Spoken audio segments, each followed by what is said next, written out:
Welcome to the More to Story podcast. I'm so glad that you have come along. This is going to be a great show. I'm very honored and thankful to have the guest that I'm going to introduce in just a minute here. And I know that some of you are probably have clicked into this now because you saw who the guest is. And so welcome to the More to Story podcast. This comes to you from Wesley Biblical Seminary, where we are developing trusted leaders for faithful churches. And we do that through a host of programs from bachelor's, master's, doctoral degrees, lay initiatives like the Wesley Institute, which starts just after Labor Day this year. And we're excited that we're one of the first seminaries approved by the Global Methodist Church. And we offer a course of study for pastors in the Global Methodist Church. And over the last 4 months, we have added 250 Global Methodist Church pastors. What an amazing thing. It's such a blessing to serve these students and these people who are serving the church, this Global Methodist Church, particularly as it's emerging. Secondly, I'm thankful to my friend Keith Waters and WPO Development, who helped make some of the technical aspects of this podcast happen. They've been a sponsor from the very beginning, and you can find out more about them at WPO Development. Keith and his team lead people through capital campaigns and have successfully done so for more than 250 churches, schools, and other organizations as well. So I'd love for you to check them out. Finally, I just want you to know a few things that are available from AndyMillerThe3rd.com. That's AndyMillerIII.com. My new book, Contender, Going Deeper in the Book of Jude, is available there. And I have a new course. It's a biblical journey beyond this world. How about that for a title? It's talking about heaven and other destinations we're describing. So thinking about the afterlife and the biblical case for heaven. It's 5 sessions, video sessions with discussion guides and bonus content. You can find that at my website. It's just come out just in time for your fall kind of Sunday school class or small group needs. But now I'm really glad and honored to welcome into the podcast Professor Nancy Pearcey, who is a professor and scholar in residence at Houston Christian University. Nancy, welcome to the podcast. Thank you so much. I'm glad to be here. I have so benefited from your writing over the last few years. I first came in contact with your writing through Love Thy Body, and that really put a few things together for me. And then I got connected to several other things of your writing, Total Truth, and I felt like, oh man, now I finally have somebody I've been looking for a long time, and it was you. And I'm so thankful for this new book that you have, The Toxic War on Masculinity. This is a fascinating book, and I'm so thankful for it at this time, particularly coming from a female scholar. So as we get started here, I'm interested. Can we start with some good news? I know this is one of these challenges. People often accuse evangelical Christian men of being oppressive patriarchs, prone to abuse. But you make the surprising claim that they test out as having the lowest levels of abuse and divorce. Now, that was a little surprise to me. Can you explain that? It was certainly a surprise to me as well, because we've all heard the media narratives, right? That any notion of male headship in the home is going to turn men into overbearing, domineering, tyrannical patriarchs. In fact, I'll give you just one example. It was easy to find examples on Google, but just one. This was the co-founder of the Church Too movement, which came after the Me Too movement. And she said the theology of male headship feeds the rape culture that we see permeating American Christianity today. And social scientists, like psychologists, sociologists, were reading these accusations and saying, where's your evidence? You know, you're making these charges, but where's your data? And so they went out and did the studies. And I quote some 12, a dozen or so different studies that found that the actual studies found the exact opposite of the media narrative. And so this was incredibly surprising. Evangelical men test out the highest, the top of the list in terms of being loving husbands and fathers. And by the way, they do interview the wives separately, which is important. Yes. I sometimes get pushback on that. You know, of course she's going to say she's happy. Her husband's sitting right there. Right, no, sure. These were large secular surveys, not done by Christians. And so the women were interviewed separately. And so it was the wives themselves reporting that they were the happiest with their husband's love and affection. Evangelical fathers test out as being the most engaged with their children, both in terms of shared activities like church youth group and sports, and in terms of discipline like setting limits on screen time and enforcing bedtime. evangelical couples have the lowest rate of divorce of any major group in America. Huh. And the real surprise, they have the lowest rate of domestic abuse and violence of any major group in America. So sometimes it's good to sort of crystallize it with a particular quote. So let me give you one of those. Okay. My go-to sociologist, so to speak, the one who did the largest study, is Brad Wilcox at the University of Virginia. By the way, he's not an evangelical. He's a Catholic. Okay. Interesting. A lot of people find that, well, he wasn't necessarily trying to find that Protestant men test out the top, but they do. And here's what he wrote, just to give you a sense of his stature. He writes in places like the New York Times. So this is a quote from a New York Times article. He says, "It turns out that the happiest of all wives in America are religious conservatives." Huh. And of course, they talk about the impact on wives, especially because supposedly it's the wives who are being oppressed and silenced and so on. But the happiest of all wives in America are religious conservatives. Fully 73% of wives who hold conservative gender values and attend religious services regularly with their husbands have high quality marriages. And then he turns to his fellow sociologists who, I don't know if you realize, but it's a very secularized discipline. So these are mostly secular people. And listen to this. This is my favorite line. He says, "Academics need to cast aside their prejudices about religious conservatives and evangelicals in particular. Conservative, Protestant, married men with children are consistently the most active and expressive fathers and the most emotionally engaged husbands." So this is something that even Christians don't know. It's not out in the public arena. I had to go digging in the academic literature just to find these studies.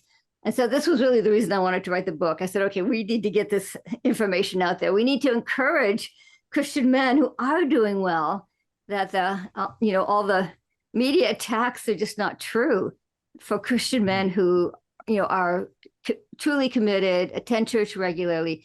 They actually test out as the best, most loving husbands in all America. So it's time for us to encourage Christian men. That's my goal here. Well, I love that positive message throughout this. Obviously, as a Christian man and evangelical man, I appreciate it. But nevertheless, is it a myth that Christians get divorced at the same rates as the rest of society? It seems like that's just a common thing that people assume to be true. Yes, and it is the first pushback I always get. And in fact, in my research, I found that it is one of the most widely quoted statistics by Christian leaders. So there's a reason we've all heard this. So, Amazing. But the researchers went back to the data and they made that all important distinction between men who are committed and attend church regularly versus nominal Christians, cultural Christians, men who on a survey like this might check the Baptist box, for example, right, but who don't actually attend church, rarely if at all. And these men test out shockingly differently. Their wives report the lowest level of happiness. They spend the least amount of time with their children. They have the highest rate of divorce, even higher than secular men. And the real shocker, they have the highest rate of domestic abuse and violence of any major group in America, even higher than secular men. So this is where we get a lot of our stereotypes, negative stereotypes of evangelicals.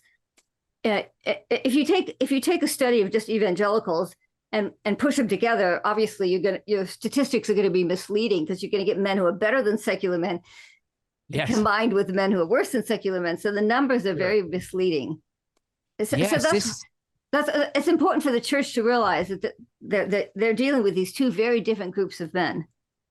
I think it's helpful too, particularly as we're now I'm going to say sadly, I'm going to reveal my cards that we're in the presidential election cycle. It's like, here it comes again. And people will often say evangelicals do this. Well, I've often wondered what, and it's that probably this similar distinction could be helpful as we decide how people are saying evangelicals, and I say that in quotes, are voting.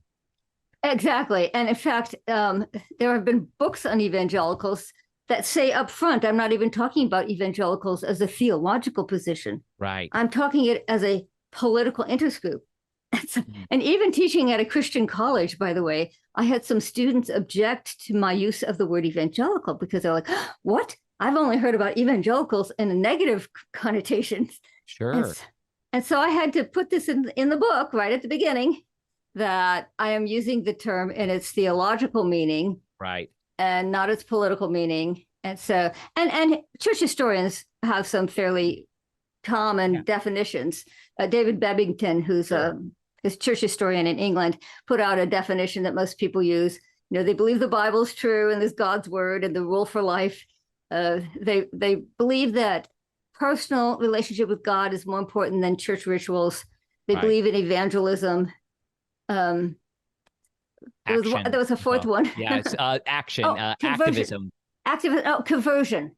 That everyone has to actually go through a conversion experience. Because I was raised Lutheran, and we don't think that. By the way, the Lutherans don't think that. Christian Reformed, Catholics, they often don't think that.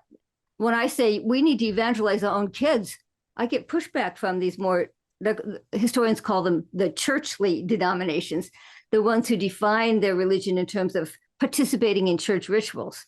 Yeah. And I'm not saying that that's less sincere or less real, but it's just a different understanding of what it means to be a Christian. So evangelical means now you have a personal conversion experience and you have a personal relationship with God, and that's more important than churchly rituals. Anyway, so that's the definition of evangelical that I think it's helpful. with.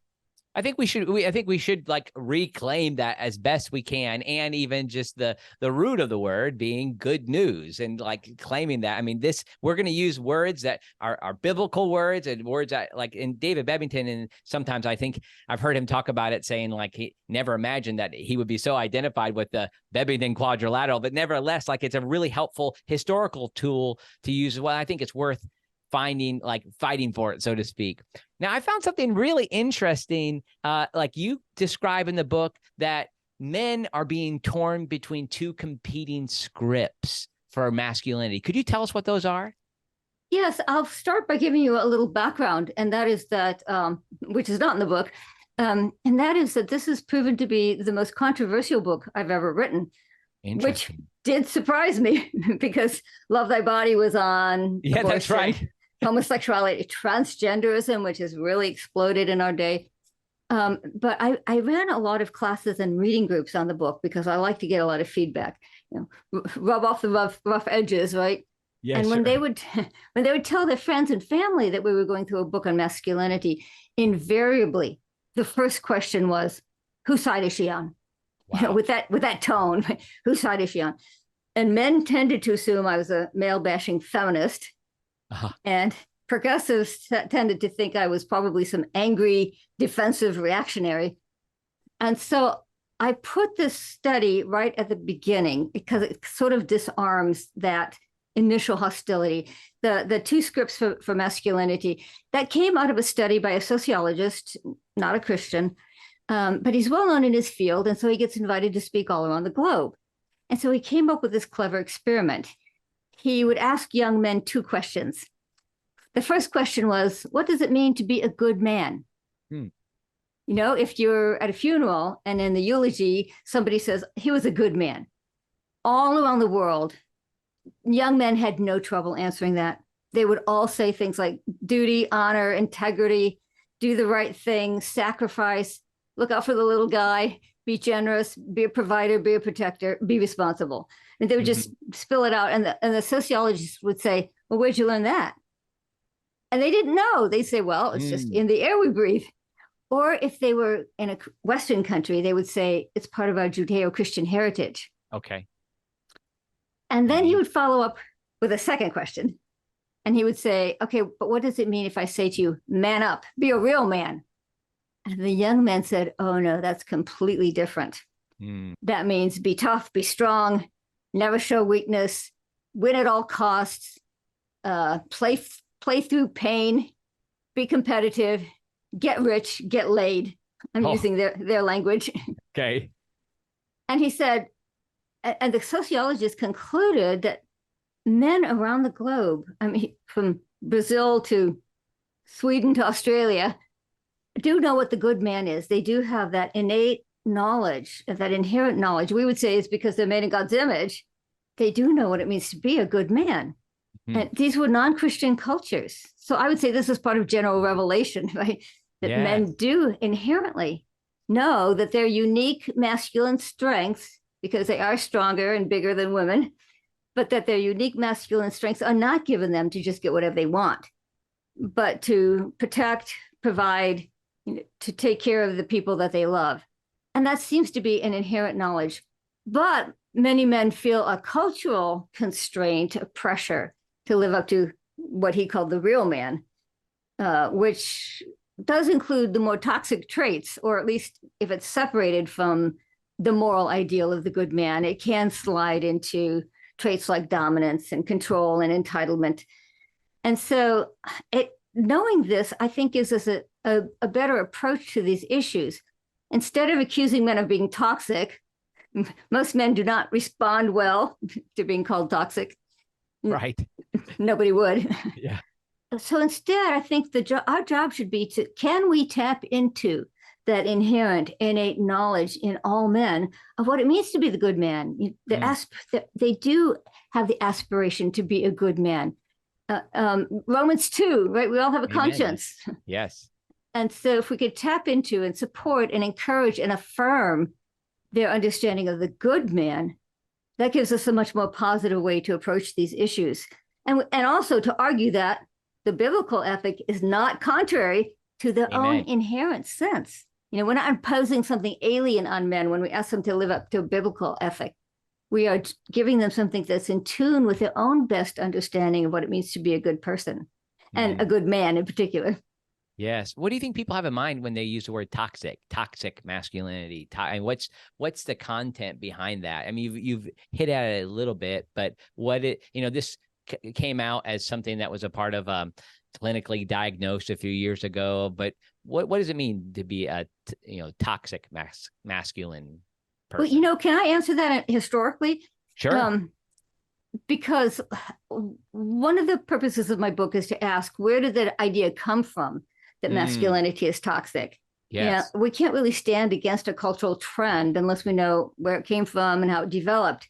Sure. And so one of the key turning points that most people are not that familiar with in terms of the secularizing of the script for masculinity was the rise of Darwinian evolution. Yes, this was so interesting. Keep going. Sorry. Yeah, I love this. I do too. I mean, I don't love it, but I mean, it connected the dots. Just like I was going to push people back to Love Thy Body. I think it was 2013, 2014. I mean, it was a while ago. And that it put together like abortion, transgenderism, all of the same-sex behavior, these type of things really came together. And I feel like this is another one of those lines, Nancy, that you're drawing for me. So thank you. So listen up, folks. Listen to what she's going to say. So historically, I mean, if we are aware of the evolution controversy at all, we think about it in terms of genes and fossils. We don't actually realize how much of an impact it had on concepts of masculinity. But Darwinian thinkers began to say that the men who came out on top in the struggle for survival would by necessity be the men who were rugged, ruthless, brutal, savage, barbarian, and even predatory. And that's the language they started to use. And they started to say that, since Darwin showed us we don't need a God, right? Natural selection does the job, so we don't need a God. Therefore, what we find out about ourselves as part of the animal world is really our true nature. So instead of urging men to live up to the image of God in them, they urge men to live down to the beast within, to the animal nature. Yeah, sure. I do use Tarzan as an example because this is when those books were written. And the son of the author literally writes that his father was writing these books to show that human beings are just part of the animal world and nothing more. Wow. And so, Tarzan is presented as having that inner wildness, that inner strength because he was raised by the apes. And even after he learns European languages and customs, at the end, he turns to Jane and says, "I'm still a wild beast at heart." And so that was apparently the message of evolution was that, men were brutal beasts. And by the way, what about women? Well, first of all, Darwin did say that women were intellectually inferior. He was very clear about that. So if part of toxic masculinity is denigrating women and considering them inferior and disrespecting them, Darwin bears a lot of responsibility for that as well. And one of the popularizers of Darwinism here in America was Herbert Spencer. And he literally addresses the question of, well, if men really are these brutal beasts, barbarian and savage and so on, how in the world do women get along with them? And he said, women needed to learn the ability to please and placate. And then he added, it would also help if they learned to hide their resentment at such poor treatment. So this was the message of evolution. Men are brutal beasts, and women need to learn how to please and placate them and hide their resentment at being treated so badly. So I think many people don't realize how incredibly influential Darwinism was on the secular script for masculinity. And I should add that this isn't just historical, because social Darwinism, the application of Darwinism to social issues, has come back in a big way in our own day. It's being called evolutionary psychology. And the idea is if your body evolved, then so did your whole mind, your whole feelings, your whole psychology also has to be explainable by evolution. And this, again, the modern evolutionary thinkers are saying the same thing. There's a best-selling book, so a lot of people are reading this, called The Moral Animal. And in it, the author says, the human male is a possessive, flesh-obsessed pig. Wow. Giving a man a book on how to have a better marriage is like giving Vikings a book on how not to pillage. Wow. So we're still getting the idea that, if you're not a Christian and if you are Darwinist, that the message to men is, now I call that toxic. Yes, tell me about it. It's interesting. There's a song that I didn't know what the words were. It's a very popular song. Well, maybe not as much anymore, maybe 4 or 5 years ago, by Maroon 5. And I had to look up what the band was. And I found this tune was just like playing in the grocery store. And it was kind of a catchy tune to me. But then I saw the words and I was horrified. The lead singer is on the Voice and these type of things. I think somebody that people look at as a real manly sort of person.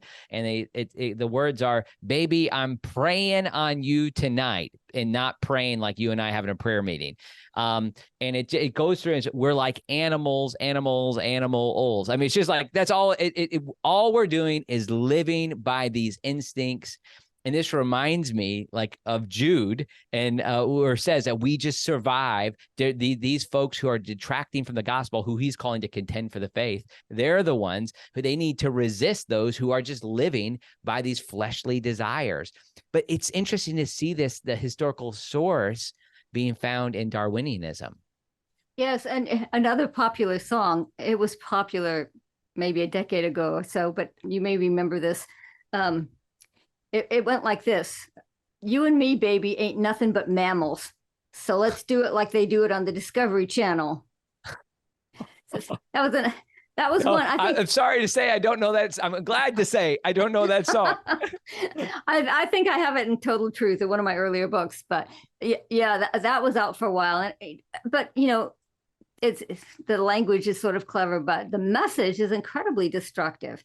We're nothing but animals. And he noticed that he immediately draws the implication, that sexual immorality is natural to the human species then. Mm-hmm. And by the way, that is a common claim by evolutionary psychologists, that men are just naturally promiscuous. I didn't put that one in under brutal and savage. I should have added promiscuous, because that's another one that's very common for them to say, that males are naturally promiscuous. And it's very important then for us as Christians to help call men back to a biblical understanding of masculinity, because even young Christian men, I think, are sometimes getting caught up in the secular script because it seems to be more manly. I just got an email from a former graduate student who teaches at a Christian school, and she said, all our boys are into Andrew Tate. Oh, no. Yeah, exactly. That's the other side, like the man up side, right? The man up script. Yeah. Yeah, the real man. Exactly. And what is it about the church that we're not attracting these men? And that's another part of what I'm addressing in my book on masculinity, is how can the church have a view of masculinity that encourages and inspires men, Yes. and supports men. A lot of Yes. people have said what's good about my book, by the way, is that a Christian psychologist. So as a psychologist, he especially spent time on the introduction. I don't know if you remember, but the introduction is about how I was raised in a very abusive home, that my father was physically abusive. Mm-hmm. In books on abuse, they often ask, was it open hand or closed fist? And it was closed fist. It was, in fact, it was a knuckle fist. That he liked to use a knuckle fist to make it extra sharp pain. At any rate, so in a sense, what I say in the introduction is I've been writing this book my whole life, trying to really work through to a positive biblical view of masculinity. And a psychologist said, when I first read your introduction, I thought, oh no, it's going to be an angry woman, yes, an abused woman, angry at men. And then he said, it's not that at all. It's very supportive. It's very positive towards masculinity and toward men. And so, if a psychologist sees it that way, I'm really glad. So I hope other readers see that too. Now, some people might come back, Nancy, and say, well, why should we even worry about men? They occupy all the positions of power. I'm in, the president of our institution is a man. I'm a man. The CFO is a man. I mean, that's like maybe a common argument you might hear. Oh, absolutely. You hear it all the time. And the answer to that is yes, maybe about 5%, maximum 10% of men are in the top levels, the top echelon, the CEOs, the presidents, the Hollywood film producers, and so on. But the average man is actually doing worse than he was in the past, both during relative to where men were, but also relative to women.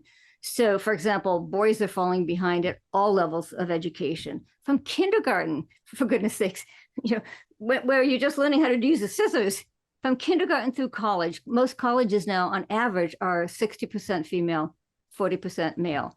More women than men go on to graduate school and even professional schools like law and medicine. And then when they graduate, men are doing worse as well. They're more likely to commit suicide, to be addicted to drugs and alcohol, to be homeless, to be mentally ill, to be in prison. 90% of prison inmates are male.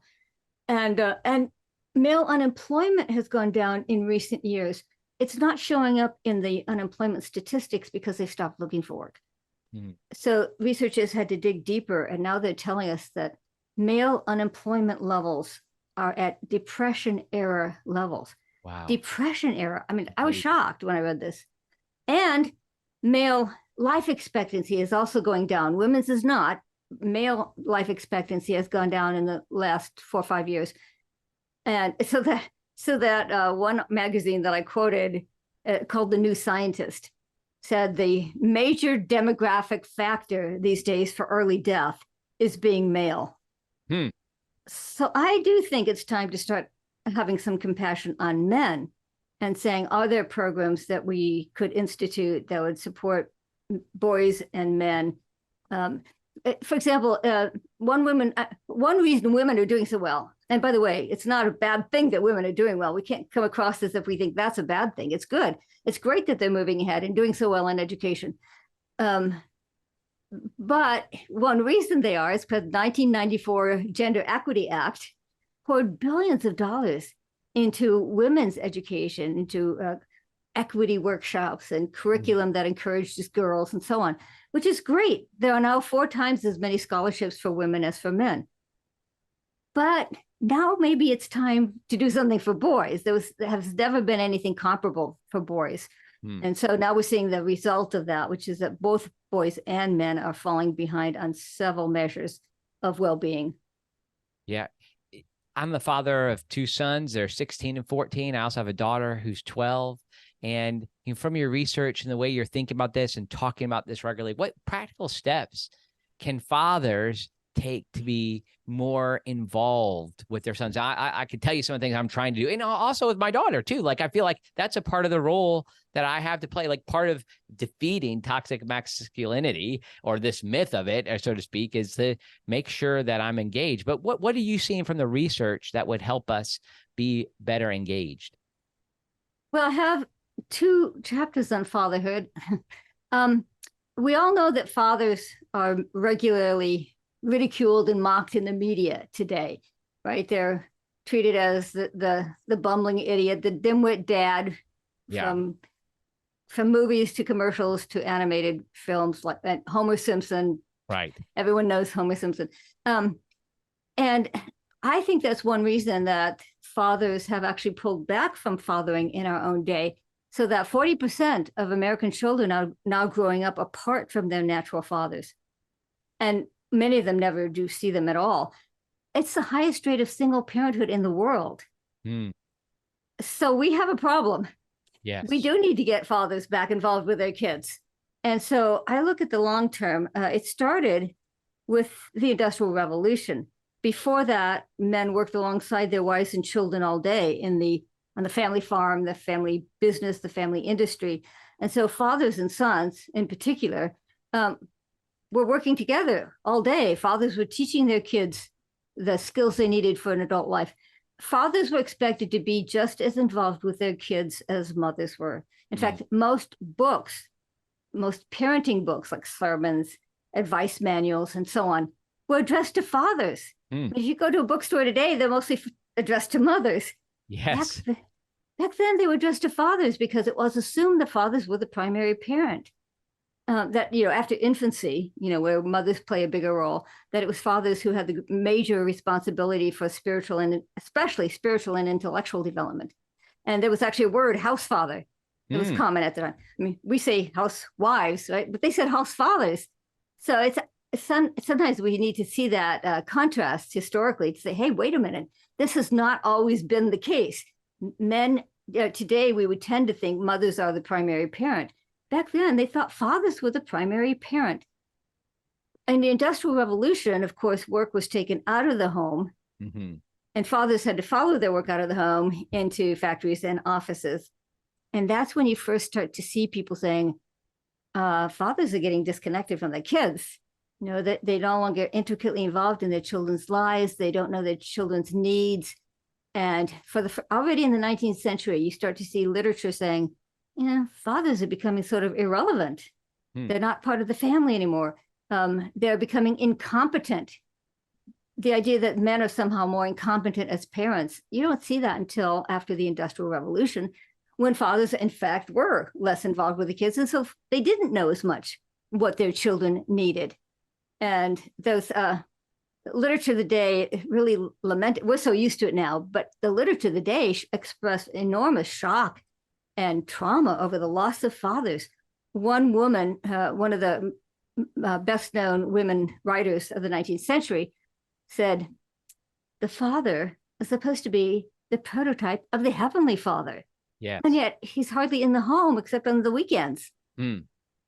So I do have a whole chapter on, are there practical things that we can do to sort of adjust the workplace now, even though we're not going to ever undo the Industrial Revolution. The pandemic actually had a silver lining, which is that a lot of fathers discovered they did like working from home more and being more involved with their kids. In one survey, 65% of fathers said they did not want to go back to the office full time. They wanted at least a hybrid model. Yes. And the New York Times, that one's in the book. Then there's one that's not in the book because it came out later. But the New York Times had an article saying during the pandemic, fathers got closer to their children and they don't want to lose that. Amen. So I do give a lot of personal anecdotes about people who found ways to work more from home. And I have to, of course, I have to talk about the CEOs recognizing, hey, it actually worked. I quote one, for example, who said, we were afraid to let people work remotely because we thought productivity would go down. And then he said the pandemic completely exploded that fear. Productivity did not go down. And in fact, we had, because people are much happier working with their kids and being close to the family, having lunch with their family. Another CEO put it this way, we've discovered that giving fathers time to be better fathers makes them better workers. Oh, interesting. Yeah, it's a win-win. They actually, if they may not come in on weekends and so on as often, but the time they put into the work, they're more dedicated, they're more focused, and they end up being better workers. So I'll give you just one anecdote. Yeah, I love Anecdotes it. sometimes, sort of crystallize things. So one of my own graduate students is married to an IT professional who came home, worked from home during that pandemic. And because he was home, he was more involved with the homeschooling. He decided he would be the one to make lunch for the family every day. He was able to take his kids to soccer and choir practice. And he picked up so many of the family responsibilities that his wife was able to start a part-time business. And the whole family benefited from the added income. Mm. So I interviewed the father, and he said, our family life is so much more balanced now. I am never going back to 40 hours in a cubicle. Beautiful.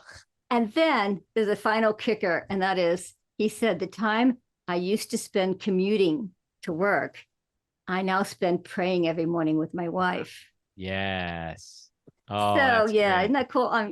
You have to sort of explain in anecdotes what people can do. But I had Yes. a lot of anecdotes of people who did find a way to work around their family and be more involved.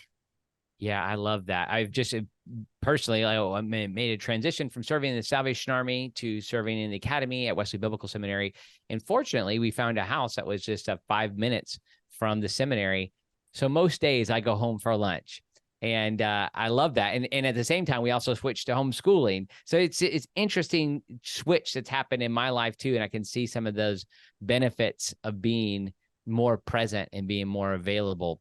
Now, I also am interested, as somebody who trains pastors and has served as a pastor, that you talk at the end of your book about the problems of abuse in Christian homes.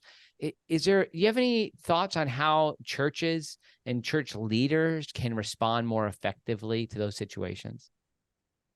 Yes, the most common mistake is to think that abuse is a marriage problem, and therefore you should bring both husband and wife into the office, into the pastor's office at the same time. Fortunately, there are books being written by Christians, Christian therapists, Christian psychologists, who are pointing out that that doesn't really work for two reasons. One is abuse is not a relationship issue. Abuse is a sin issue. As one Christian psychologist put it, if a man is willing to hurt his wife to get what he wants, that's not a relational issue. That's a heart issue for the man. But the second reason is that a woman is probably not going to be open about abuse because she knows that once she leaves the office, she'll be punished. And I gave an example that was related by a psychotherapist who said there was a couple that the therapist felt like they had reached the point where they could talk openly about the abuse happening in their marriage. And so the wife related the abuse. And in the therapist office, the man looked shaken and repentant. But on the way home in the car, he kept one hand on the steering wheel, and with his other hand, he grabbed her hair and smashed her face into the dashboard, saying, I told you never to talk to anyone about that, except he used very coarse language. And so that would be an example of the kind of harm that can happen to the victim, in a truly abusive situation. She's not going to talk about it. She knows she'll be punished. And so you can inadvertently actually encourage more abuse by bringing them together. So that's the first thing, is don't treat it as a marriage problem. Okay, sin problem. The sin problem. And what do you do with the sin problem? Second point, Matthew 18. Here you go. Jesus tells us how to deal with sin, that you are supposed to confront it. Yes, lovingly, gently, doesn't mean you have to be rude about it. But you do have to let people know that if they're sinning, this is wrong, and they should not continue to do it. They need to repent and change their behavior. And if the woman can't do it because her husband's going to beat her up for confronting him, which does happen, then the church has to stand alongside her. And that's what Jesus says, right? Bring people from the church. And then if it still is a problem, the church might have to take disciplinary action. So I think I'm glad I wrote the book when I did, because there are a number of Christian therapists and psychologists and even seminary professors like Stephen Tracy at Phoenix Seminary, who's written a lot about this issue, who are now saying the answer for churches is to learn to confront in the right way, but to confront somebody. And just to let you know how this is different, I should have probably started with up until recently, most books on abuse made it the woman's problem. They said, if you would just love more, if you would submit more, if you would forgive more, if you would make his favorite meals, if you would have sex more, if you, then he will blossom into the man you want him to be. And that's been the major message for a long time. And people are finally starting to say, actually, that doesn't work. We all know that if you're dealing with a bully, you don't acquiesce, you don't placate, whether it's a playground bully or whether it's in international affairs, a belligerent nation. We all know what happens if you try to placate somebody, like we know that from World War II, right? Yeah, sure. And it's just odd that no one ever applied it to marriage, but now finally people are. They're starting to say, actually, to tell a wife to just love more, forgive more, placate and please him more, well, then he has no reason to change. He thinks everything's fine. People who are actually abusive take forgiveness as acceptance of bad behavior. They take kindness as weakness. And so the older books, and I read plenty of them, the older books are unfortunately being superseded now by books that say, no, you do need to stand up to sin, even in marriage. If you people who are listening to my podcast will know I've had Dr. David E. Clark on 3 or 4 times. Oh, you know him. Great. Yeah. And he's honestly, he's so good on this topic. And I'm having him on again here soon. He's going to become a regular guest. And honestly, part of the reason, Nancy, that I do it is every time I have him on, I find somebody who's able to escape a difficult situation. And he speaks so directly to it. Oh, doesn't he? I mean, yes, he's very direct. He's one of my key sources.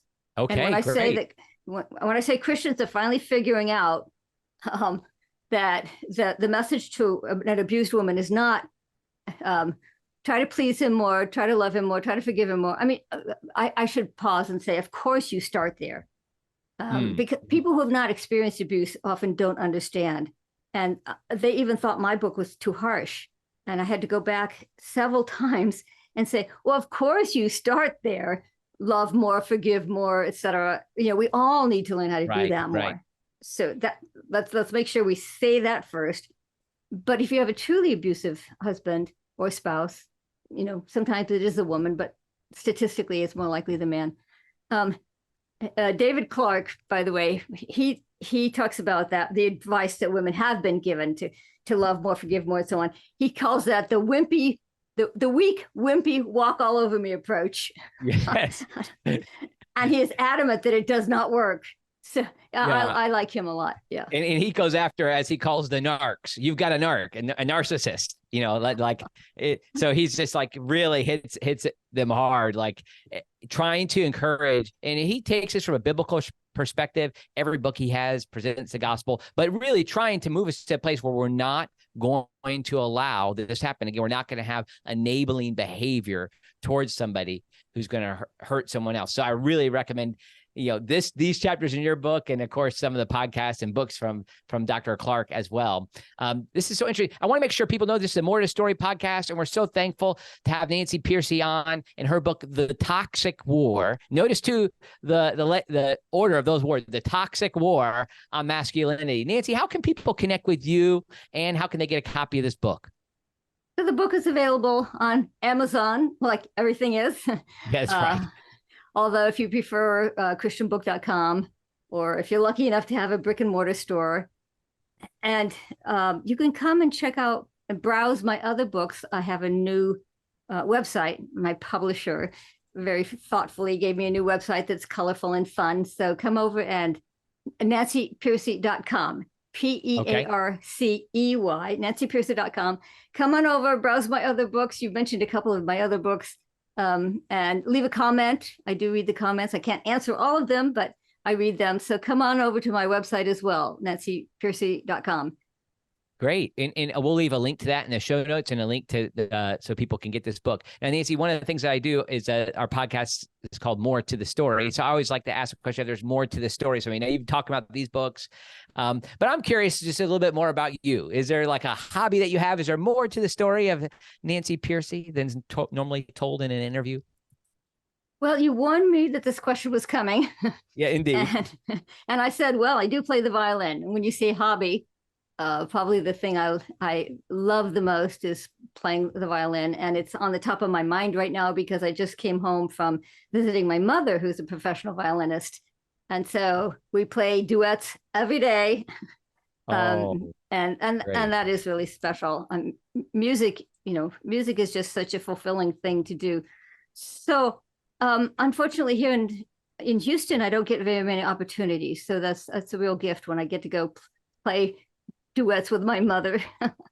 So that's I guess the more to the story. My mom, being a professional musician, did make sure that she had 6 kids. She made sure that every one of them played an instrument. So growing up, I always heard somebody practicing, right? Okay. And I loved it. I loved growing up with music in the home all the time. So Well, it's a good way that. for men to connect with their children. We're talking like for men to sing with their children. What a great thing. We try and do that in my house. We sing, even if we're, just a cappella, make music together. It's a great thing. Nancy, thank you so much for coming on the podcast. It's such an honor to have you. I admire you. I appreciate the way that you function as an intellectual in society. And I've just looked you up and followed what you've done lately. It means a lot to me that you come on, and we thank you for the work you're doing for the kingdom. Oh, thank you so much. And it's been really a joy getting a chance to talk with you. I appreciate it.